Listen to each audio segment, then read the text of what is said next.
Muchas noticias en torno a la corrupción y a investigaciones de lo que pueda estar pasando en la Unidad Nacional de Gestión del Riesgo o lo que pudo haber pasado. Ustedes han escuchado durante toda la mañana ese escándalo en donde se están echando el agua sucia unos a otros dentro del propio gobierno.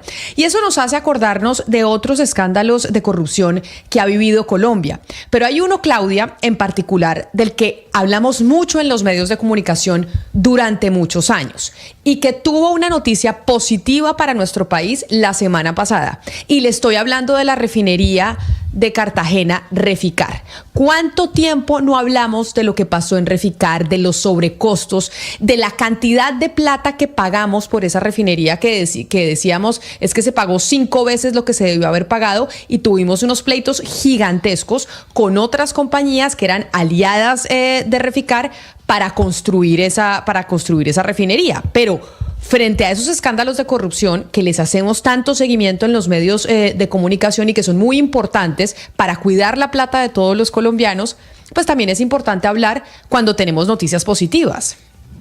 Claro que sí, Camila, porque es que, mire, por muchos años decir Reficar era decir una palabra equivalente a corrupción, a despilfarro, a robo, y resulta que debido a los pleitos judiciales que originó todo ese escándalo, pues nos hemos tenido que corregir y nos hemos ido dando cuenta de que la historia es diferente a lo que nos imaginamos. A raíz de todos esos escándalos que surgieron, empezó un litigio en el año 2016 que se acabó en junio del año pasado y se acabó favorable a Colombia. Reficar demanda a la compañía CBI, que era el contratista para llevar a cabo la refinería. CBI contrademanda y finalmente pues Colombia o Reficar gana. Pero había otro litigio que también puso la compañía CBI al Estado colombiano, que pretendía que le pagaran 700 millones de dólares, y resulta que pues este litigio no solamente, mejor dicho, este litigio no pudo avanzar. ¿Por qué? Porque CBI a comienzos de esta semana, según ha informado la Agencia de Defensa Jurídica del Estado, retiró la demanda contra Colombia.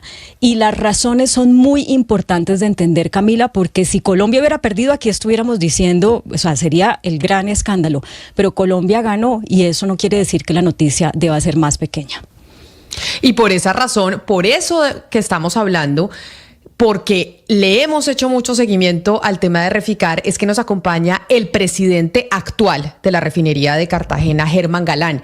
No era el presidente de la refinería en el momento en que se dio toda esta investigación, los sobrecostos y demás, pero sí le tocó todo el proceso de contratación de abogados y de este tribunal de arbitramiento en el Reino Unido. Así que, pues primero, señor Galán, felicitaciones, muchas gracias por atendernos, pero sobre todo por intentar hacer el esfuerzo de explicarnos a los colombianos por qué esto es una buena noticia y cuánta plata nos estamos ahorrando por ese desistimiento de la demanda de CBI en contra del Estado colombiano. Bienvenido a Mañanas Blue.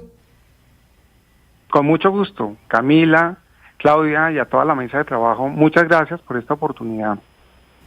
Y bueno, el tema, como lo estabas diciendo, es bien complejo de exponer, pero ante la pregunta puntual, ¿cuánto se ahorró Colombia en la demanda que comunicó la Agencia de Defensa Judicial? Las pretensiones de CBI eran alrededor de 700 millones de dólares. Es decir, al desistir CBI de esa demanda, pues Colombia no tiene que entrar en un litigio donde se baten 700 millones de dólares. Claro, y voy a tratar de poner esto de una forma pues mucho más simple, porque con esa cantidad de cifras y ese montón de pasos y de tecnicismos de pronto para la audiencia pues es muy difícil de explicar. Pero esto es como si Camila y yo hubiéramos tenido un pleito, Camila me ganó a mí, yo le tengo que pagar un montón de plata y yo decido que me voy a declarar en quiebra o en insolvencia para que legalmente ya no le tenga que pagar a Camila esa plata que ella me ganó por ese pleito.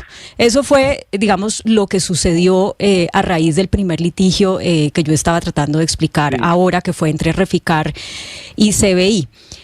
Pero eso se conecta directamente con ese segundo litigio que es del cual CBI ha desistido. ¿Cómo nos puede explicar usted en palabras simples cómo es que finalmente el Estado colombiano, sin tener que hacer tanto, entre comillas, logra que CBI desista de esa demanda?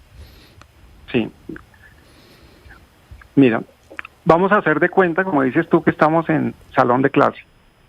Yo tengo dividido este tema como en 4 o 5 capítulos para poder entender, y voy a irlo más despacio para entender los temas. El primero es que vamos a hablar de los antecedentes y el contexto para entender que hay 2 temas de arbitraje. Por un lado tenemos un arbitraje comercial y por el otro lado tenemos un arbitraje de inversión. Son temas que, si bien están relacionados, son diferentes. El arbitraje comercial fue el que inició en el 2016 Reficar contra CBI. Y ese tenía unas reglas de la Cámara de Comercio Internacional de París, árbitros internacionales, y se colocó como sede de Nueva York. Sede de Nueva York no implica que el tribunal esté en Nueva York, sino que ante los vacíos de las reglas de la Cámara de Comercio Internacional se aplican las leyes federales de Nueva York, por una parte. Y por la otra está la demanda de inversión. Esas demandas de inversión son las que se interponen bajo el amparo de tratados de libre comercio. Los tratados de libre comercio tienen por objeto promover inversiones entre 2 países, de manera que cuando un inversionista va a otro de los que está parte en ese tratado y ve que son afectados sus derechos, puede, con base en el tratado, solicitar una demanda contra el Estado. Es decir, en la arbitraje de inversión la demanda fue de CBI contra la República de Colombia. Entonces tengamos cuenta, demanda de inversión y demanda comercial. En el de inversión lo defiende la Agencia de Defensa Judicial del Estado, ANJE, y en el comercial la defensa la tiene y todos los intereses los representa Reficar. Ese es como el primer aspecto, porque son 2 temas que tenemos que ver. Segundo capítulo, cuando estabas preguntando sobre el tema de McDermott y cuando uno entra en insolvencia. CBI fue el contratista que construyó la refinería de Cartagena. Pero en el 2018, y este es un dato bien importante, CBI es adquirida por una empresa multinacional que se llama McDermott. McDermott adquiere CBI en el 2018. De manera que los intereses de CBI ahora le interesan a McDermott.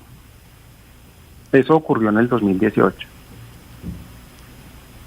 Sigo en partes de capítulos. Ahora voy a hablar de la decisión del Tribunal Comercial, del arbitraje comercial. Nosotros, como Reficar, demandamos a CBI en el 2016 y esa demanda tardó 7 años en resolverse.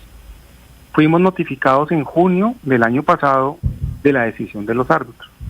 Esa decisión fue muy importante, yo me imagino que en las preguntas lo vamos a ver, pero básicamente lo que dice es que CBI incumplió el contrato. Y no solo lo incumplió, sino que calificó el incumplimiento como un incumplimiento con culpa grave. Señor Galán, permítame, yo lo interrumpo. Es eso que usted está diciendo de ese primer pleito fue el que nosotros, pues todo el país registró su fallo hace 10 meses. Y ahora la noticia es que CBI desiste de esa demanda contra el Estado colombiano, pues gracias a la actuación de la Defensa Jurídica del Estado, de los abogados que se contrataron y demás. Sí. Ese desistimiento de parte de CBI, de este antiguo compañero en construcción de la refinería, ¿implica que ya no vamos a tener nosotros, o pues que no hay un pleito en el que tengamos que pagar abogados, etcétera, etcétera, ni que vamos a tener que pagar absolutamente nada? ¿Pero implica algún tipo de ganancia monetaria para Colombia? ¿Implica algún tipo de resarcimiento para nuestro país y para los sobrecostos que tuvimos con la refinería? Implica evitar un debate en un tribunal bajo la CIADI y evita eventualmente ya no tener que discutir el eventual pago de la pretensión que tiene CBI de $700 millones, pero que con base en ese desistimiento la República de Colombia esté obteniendo una ganancia. No la está obteniendo. Es desistir de una demanda en donde se iban a discutir de $700 millones. Esta historia de Reficar, todo este viacrucis que se ha tenido con la refinería de Cartagena, llegó a su fin la semana pasada. Este ya es el fin. A su fin con el Tribunal de Arbitramiento de hace 10 meses que se dio el fallo, pues que no se cumplieron todas las pretensiones que quería Colombia, pero pues que al final nos salió favorable y ahora ya CBI dice, ya no quiero demandar, desisto y hasta aquí llegó este capítulo. Se acabó la historia de Reficar en estos momentos. Claro, pero para poder contestar por qué se acaba, hay una historia que es importante hacer referencia, y es que salido el laudo, ahora tienes el reto de cobrar el laudo. Y ahí es un tema bien importante, y ahí hago referencia a las preguntas de Claudia. Porque cuando sale el laudo, junio del año pasado, en septiembre del año pasado, McDermott dice, un fallo de $1.000 millones me descuadra mis finanzas.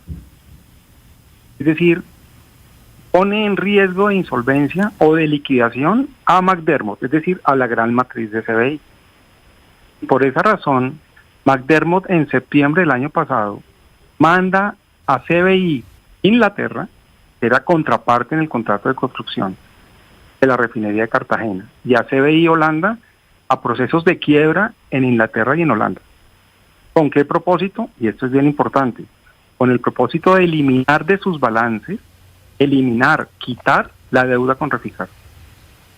Y eso nos puso a entrar a nosotros en un nuevo debate bien importante de defender nuestros intereses, porque bajo un proceso de insolvencia nos iban a dejar con cero. Claro, ahí Entonces, déjeme, señor Galán, decirle esto a la audiencia, y por eso es que yo estaba haciendo referencia como a hipotéticamente que este fuera un conflicto entre Camila y yo. Es decir, ella me gana, yo me declaro insolvente para no pagarle. Entonces, a pesar de ese triunfo que tuvo Reficar en 2023, pues eso no hubiera servido para nada, si no es porque en los meses que van de este año, el Estado colombiano dice, esta empresa se quiere declarar insolvente, no me va a pagar lo que ya le gané, tenemos que hacer algo para evitar que eso suceda. Perdemos ante el Reino Unido en febrero, pero ganamos ante Países Bajos ahorita, en marzo. Y por cuenta de eso, y quiero que ya saltemos hasta ahí porque decir tantos detalles para la audiencia puede ser confuso, por cuenta de eso es que Reficar termina quedándose con el 20% de la compañía McDermott, que es la casa matriz de CBI. Cuéntenos cómo es que terminamos ahí en eso. Entonces, y con una precisión, el laudo por sí solo es muy importante, con indeferencia de su cobro, porque asigna una responsabilidad y cuenta qué ocurrió realmente en el proyecto de modernización de la refinería, por un lado. Pero ahora, frente al cobro de lo que estás diciendo, pues nos teníamos que, cuando tú le dices, Camila, yo me declaro insolvente. La insolvencia no es un tema de declararse insolvente. La insolvencia es un tema que refleja la realidad financiera de una empresa.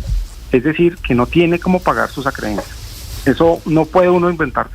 Tiene que ser una realidad y tiene que ser absolutamente objeto de todo el chequeo y auditorías de todos los que se lo están viendo.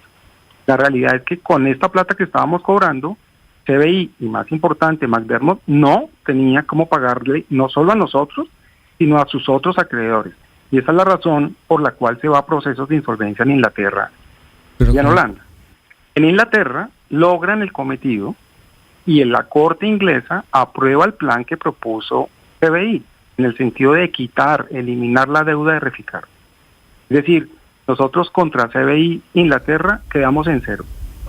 Pero la matriz de CBI, la gran matriz es McDermott, pero la matriz de CBI es Holanda, y allá nosotros logramos un tema bien importante, fue que se hiciera un plan de reestructuración diferente al que presentó CBI, y en ese plan, que se vote y aprueba la Corte holandesa, es donde nosotros logramos tener cerca de 750, 800 millones de dólares representados en inversiones, cerca del 19.9% de las acciones de la gran matriz McDermott, cartas de créditos por 165 millones de dólares, 9 millones que nos reconocen por los costos que incurrimos en estos procesos de insolvencia, y nos se dieron pólizas de responsabilidad por hasta 213 millones de dólares. Eso fue lo que se sancionó en Holanda, y eso fue lo que nosotros comunicamos en marzo.